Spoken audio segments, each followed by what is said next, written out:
This is going to be something that a lot of people are going to have to take a breath of.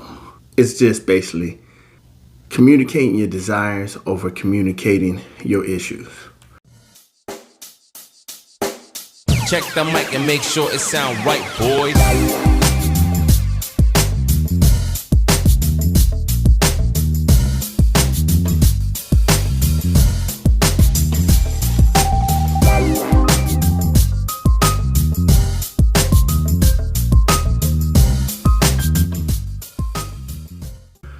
All right, YouTube, this is Terrence Barker coming at you today. And today we're going to be talking about communicating your desires versus communicating your issues. Now, it is very hard to communicate your desires. It is very hard to communicate that over your issues. One of the main reasons is because, man, when we have an issue with our family members, our friends, and whoever you may think of, co-workers, the main thing we're thinking about is really just the issue. We're not thinking about how we're going to phrase it right at that time necessarily. Mainly, we're talking about the disappointment all in our head. And we're not thinking about their emotions on how they're going to really take it unless we are really deeply empathetic. And one of the best ways to do this, and a lot of people might be like, man, why don't you just say the issue?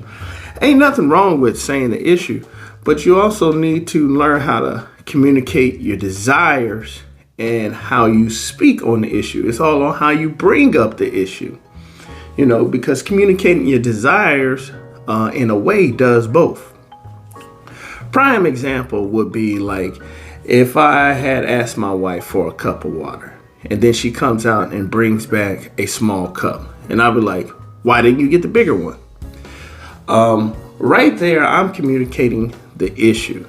And right there, that automatically puts her into a spot of defense, and it makes it look like, what, did I do something wrong?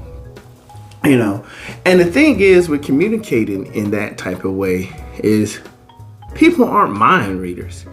And also at the same time, you're asking a question it's just going to lead to more problems and issues because you kind of already know why that person didn't get that cup. You kind of already know why it went down that way, to be real. Me asking my wife, why didn't you get the bigger one? Simple answer is because she wasn't thinking about it. So I already know the answer, but I'm going to ask her a question towards that again, and it's going to throw her on the spot and give me an answer that I actually don't want. Why don't I just get straight to the point instead of going all through that bunch of communication issues and error and communicate what I want? Baby, you know what I want? I would like a bigger cup. Reason being is because I'm mighty thirsty right now. Can you get it for me, please? Now, at the same time, I get it. You may not want it to happen again and you're trying to get into a level of preventing. But further issues of getting a smaller cup. But hey, it might be situational, never know. But let's talk about that too as well. We like to blame people for not being mind readers, all up on the fantasy that our lovers should know what's up in our head. But at the same time, our mama and daddy didn't know what each other was thinking. Our grandparents didn't know what each other was thinking. I don't know how the hell that we think this is the way that it should go, but this is absolutely crazy and absurd. As a matter of fact, I say the majority of our own family members don't know what we're thinking. That's why we got so many issues hitting up in our heart that they don't know about. But we try to give this job to our lover like they supposed to know. I think we crazy. And what we do when they don't know what we thinking, we give them self-analyzing questions to sit here and try to control it. Oh, why did you do this? Well, because I ain't think about that. Well, you should have been thinking about that. That's just a way to manipulate and control stuff. That's just a way to manipulate and make people look like they did something wrong. But really, it's us. Mama and daddy knew you for over 18 years, but you expect your lover who only knew you for a year to know exactly what you're thinking. Fool, you crazy. Now, you might be like, Terrence, I ain't got time for all that. No, you actually the one that do got time for all that. Because we already realized that you're already asking questions that you already know. But at the same time, another reason why you're asking questions like that is because you're trying to control some things. You want a bigger cup? you want to prevent it, you want those issues to not go away, you need to get to the point. You need to sit here and be direct, but also you need to be concerning when you do it. Hey, baby, every time I would like a bigger cup. I would like the big one up in there. That's my favorite cup. Plus, when I'm asking you for some water or something like that, I'm mighty thirsty. Instead of being very indirect. Now, what if a person had asked and came back and rebutted that? Like, why did you want the bigger cup? Well, that's kind of a good thing. One of the reasons why that's a good thing is because you already took the issue off of them and mainly put it up on you because you're the one with the desires, right? You're the one that want things a certain way, okay? And the thing that you want is the bigger cup. So if they say, well, why didn't you ask me that the first time? Baby, because I assume that you already would know that that's my favorite cup by observation. You know, it was me who assumed that. You know, now you could try to get mad at it and everything like that, but if your assumptions were already correct, they would have had done it. And you can't be mad at them not observing like how you would, because what you're doing is you're asking for a person that is you. And since you're not getting you back, you're getting mad and you're hitting at that person because they're not you. You're hitting the closest thing next to you. That's what's going on. So what I'm sitting here saying is, why isn't it not better to communicate your desires? What you need to do is communicate those because it eliminates a lot of extra communication. You do a lot less work. And then also that person can understand you the way that you want. Because a lot of these ways of communication deals with control.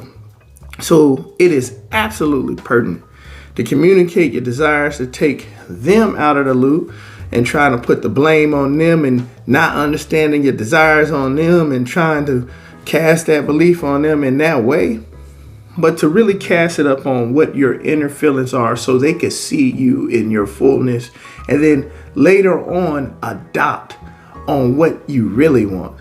How to love you for you and how to be there without really overly communicating in the future for you, because that's what you're trying to ask. You're trying to find somebody that's in sync with you. That's what you're trying to get. The reason why I bring up this topic is because back in the day, man, me and my wife's communication wasn't so great. We were a lot of young cats.